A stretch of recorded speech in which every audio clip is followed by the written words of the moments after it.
there was the ability to communicate. Andrew Grusta's stiff upper lip hides his true emotion after visiting his brother in Egypt's notorious Tora prison. And I guess that's the only way that we feel that we can get through this is not try and get too bogged down in the, you know, the emotions and the conditions that Peter is enduring, because that becomes paralysing for us.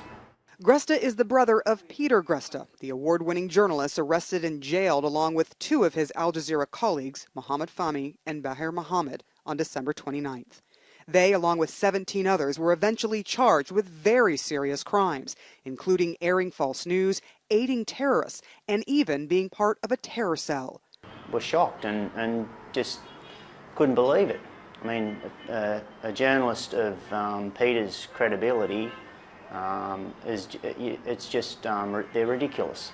His brother was only in Egypt to fill in for a colleague, Andrew says.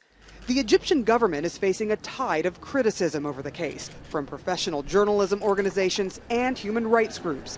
One journalist who is being charged in absentia in the case spoke at this London protest.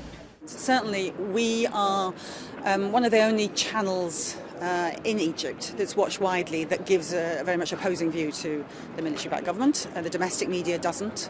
The domestic press and TV doesn't. They want to shut us up. And the best way to do that is to arrest some of our people in the hope that that will stop the others reporting from there. But the chairman of the State Information Service says the Al Jazeera journalists who were arrested did not have the legal documents to be working in the country, creating suspicion about what they were up to, though their reports aired nightly on television. We have 1,100 correspondents and journalists who are accredited here legally, representing 200 agencies in this country. None of them have been exposed to that because none of them have broken the law. So it's not a matter of freedom of speech case. It's a matter of breaking the law. But that's not what they're charged with in court. They're charged with really serious crimes, including aiding terrorists or even being themselves involved in terrorism. I bid to refrain myself from commenting because it's now under the jurisdiction of the law, and it's against the law to comment about something. It will be in the open. The Al Jazeera network says their employees were not accredited in the country, but that is no excuse for imprisoning them.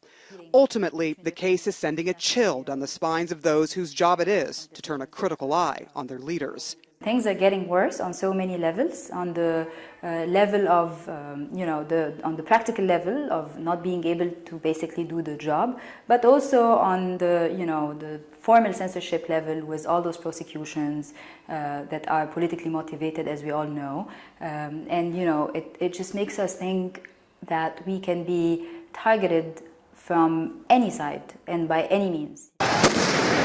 In a country that's going through so much turmoil, testing time for everyone, including journalists. Sarah Sider, CNN, Cairo.